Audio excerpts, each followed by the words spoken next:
संसद के शीतकालीन सत्र के बीच प्रधानमंत्री नरेंद्र मोदी की अध्यक्षता में केंद्रीय कैबिनेट की अहम बैठक हुई। बैठक में केंद्रीय मंत्रिमंडल ने एक राष्ट्र एक चुनाव विधेयक को मंजूरी दे दी है। अब केंद्र सरकार शीतकालीन सत्र में इसे सदन में पेश कर सकती है। इस खबर पर आपको डिटेल बनाएंगे, कैसे ये तमाम समिति बनी, कैसे समिति ने क्या रिपोर्ट पेश की है। इससे पहले आपको आज की बड़ी खबरों पर एक नजर डालते हैं। दिल्ली में फिर से स्कूलों को बम से उड़ाने की धमकी मिली है। आज शुक्रवार सुबह दिल्ली के 4 स्कूलों को बम से उड़ाने की धमकी मिली।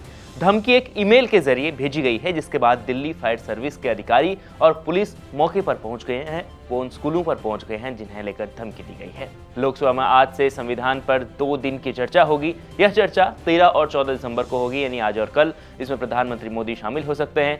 चर्चा की शुरुआत रक्षा मंत्री राजनाथ सिंह करेंगे। विपक्ष की तरफ से नेता प्रतिपक्ष राहुल गांधी और प्रियंका गांधी बोलेंगे। आज संसद में जोरदार हंगामा हो सकता है, ऐसे आसार जताए जा रहे हैं।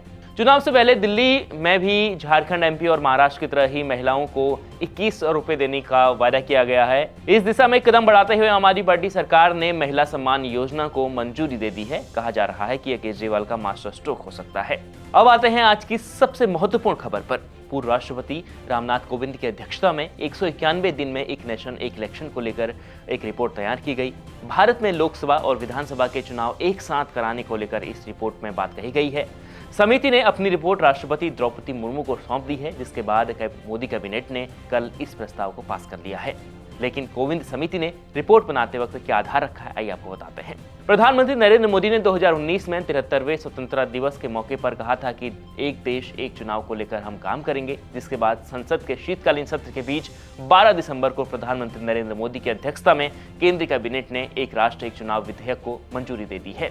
कोविंद समिति ने अपने वन नेशन वन इलेक्शन पर जारी अपनी रिपोर्ट में कहा कि एक साथ चुनाव की सिफारिशों को 2 चरण में पूरा किया जाएगा। पहले चरण में लोकसभा और विधानसभा के चुनाव एक साथ आयोजित किया जाएंगे और दूसरे में आम चुनाव के 100 दिनों के भीतर ही स्थानीय निकाय चुनाव और पंचायती चुनाव किए जाएंगे, जिसके तहत सभी चुनावों के लिए समान मतदाता सूची भी तैयार की जाएगी। इस तरीके की बात उसमें कही गई है।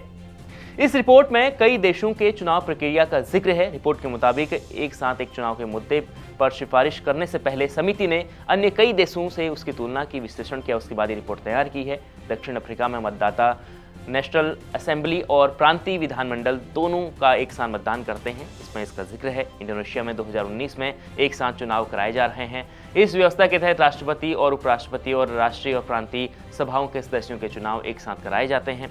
इस तरह कई देशों के उदाहरण इस रिपोर्ट में पेश हैं, लेकिन विपक्ष इसे लेकर अभी बवाल कर रहा है। विपक्ष इसे लेकर लगातार हमलावर है सरकार पर। लेकिन अब संसद में जब ये बिल पेश होगा तो वहाँ पर क्या होता है, कितना हंगामा होता है, ये इसके लिए हमें थोड़ा इंतजार करना होगा।